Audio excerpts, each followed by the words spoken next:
Welcome, AP Biology students, about 5.5 environmental effects and genetics. We will discuss how environment can affect the phenotype and not by changing the genotype of an organism. The first example, I love this topic because it's so obvious if we look around in the biosphere and we see that all around. And this is one of the most interesting parts in biology. So the Western white butterfly, this is a great example of how environmental factors influence the gene expression. So on the picture, during summertime, when the temperature is still cooler in the mornings and the afternoons, these butterflies emerge from their cocoons with dark spots on their wings. These dark spots absorb more sunlight, allowing butterflies to warm up more quickly to fly away from predation, from potential danger early in the morning or late at the evening. So when the temperatures cool a bit, we know that these organisms are ectothermic, so they cannot just generate their own heat. However, during summertime, summer months, these butterflies emerge without dark spots on their wings. The temperature on those days is higher enough to the butterflies that they do not need extra heat from the sun to warm up at that time, so they do not have dark spots in here. Okay. Now, the next one is the turtles, crocodiles, and American alligator. The temperature and the gender, how the temperature affects the temperature of during incubation affects the gender formation. So temperature-dependent sex determination is also a fascinating phenomenon observed in some reptiles. In the crocodiles in here and the alligators, so the incubation temperature of the eggs play a crucial role in determining the sex of the offspring. Cooler temperature in here favors more like female offspring formation, and higher temperature, this is on the x-axis, favors more like male formation. Okay, male formation, development of male. So in contrast, on the other hand, the turtles, the cooler temperature favors, during incubation, favors male formation, and warmer incubation temperature favors female formation for the organisms. Now, Arctic fox. They also exhibit a remarkable adaptation to their environment, and this is the seasonal coat color change. In winter, their fur color is white, providing excellent camouflage against the snow. This white colorization helps the organism to effectively hunt the prey and avoid detection of their predators. However, as the spring approaches and the snow melts, their fur gradually transitions to a brownish grayish color. This summer coat color provides effective camouflage against the rocky and barren landscapes in the Arctic tundra. This seasonal color change is also a great example of how environmental factors like temperature can influence the expression of genes that control fur pigmentation, enhancing the organism to survive and hunt successfully.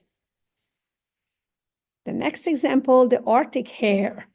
So that is also deals, the fur color deals with the temperature. The fur color that provides an excellent camouflage against the snow-covered landscape. At this point, this helps the organism to evade predators like the Arctic foxes, wolves, owls, that they rely on hunting the Arctic hare. As spring arrives, this is the first picture, and the snow melts, their fur gradually transitions to a brown or grayish color, allowing them to blend seamlessly with the rocky and barren summer tundra. The seasonal color change is a remarkable adaptation that significantly increases the survival rate and the chance of survival for the Arctic hare that is a vulnerable prey for other organisms. Now, we did the temperature. Let's get back to flowers. Hydrangea. This is one of my favorite flowers. Very pretty. Flowers, I love the different colors. And the color of the flower is influenced by the pH of the soil. In acidic soil, the hydrangea typically produces bluish flowers. This is because acidic soil conditions increase the availability of aluminum ions for the plants, which the plants absorb and incorporates the ion into its pigments. On the other hand, as the pH increases, it's still not alkaline, but less acidic and more towards the neutral, aluminum becomes less available for the plant and leading to produce reddish flowers instead of blue. So this phenomenon also demonstrates how the environmental factors such as the soil pH can significantly impact the expression of plant pigments, resulting in variation of the flower colors. The next example is the human skin color. Human skin color is primarily determined by genetics, specifically by the amount and the type of melanin that the melanocytes produce in the skin. However, environmental factors such as UV radiation from the sun can significantly influence the skin color.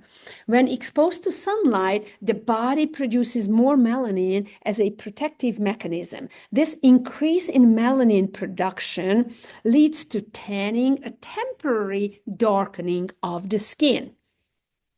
While tanning provides some protection against harmful UV rays, it's crucial to remember for all of us that excessive sun exposure can have detrimental effect, including an increased risk of skin cancer. Therefore, while genetic plays a primary role in determining skin color, UV radiation can introduce and induce temporarily change in skin tone through the process of tanning. Now, the next one is stomata density. Back to the plants. So the stomata density, the number of stomata per unit leaf area, is influenced by, by environmental factors, including the carbon dioxide concentration. Let's make that picture a little bit bigger so we will see what's going on here. Okay. So, plants growing in an environment with elevated carbon dioxide level tend to develop fewer stomata. This occurs because plants can obtain sufficient carbon dioxide for photosynthesis, even with fewer stomata when atmospheric carbon dioxide concentration is high enough. This reduction in stomata density helps to minimize water loss through transpiration, a crucial adaptation to plants in environments with limited water availability. Please check it also that the high carbon dioxide concentration goes with the high global temperature, so less stomata is more efficient until a certain point to control the water loss from the plant. Now, this is also interesting, the color points for cats. So please check on the picture that at the pointy areas, like the tail, the tip of their ears and the nose and the toes are darker in fur color. So the temperature can influence the gene expression again, including the production of pigment. In some animals, lower temperatures can trigger pigment formation. So how can we test that? We are not going to torture the cats, but to test this, imagine we shave a small area on the back of the cat. So the fur that So we shave it and we place an ice pack on top of the skin, so make it cooler a little bit, and we can observe that the fur color that grows out, will be in dark in color due to the cooler effect of the ice pack that we placed for a couple of weeks on the back of the cat. Yeah, theoretically we have to change it so it will cool the back skin and induce the pigment formation in the hair. So it demonstrates the influence of the temperature on pigment formation. The last example is this fish, the wrasse fish from New Zealand. I try to make it a little bit bigger for you guys to see. That's a pretty fish. And this fish often exhibit a unique social structure, forming small groups typically consist a single male and many multiple females and juveniles. In the presence of a male fish in the school, all juveniles in the group will develop into females. However, when the male dies or we remove the male from the group, the most dominant female will undergo a remarkable physiological transformation, differentiating into a functional male. This is known as sequential hermaphroditism that demonstrates a great phenotypic plasticity of sex determination in some fish species. So, and that's all for now. Thank you for your time and your attention. I hope it helped you to understand.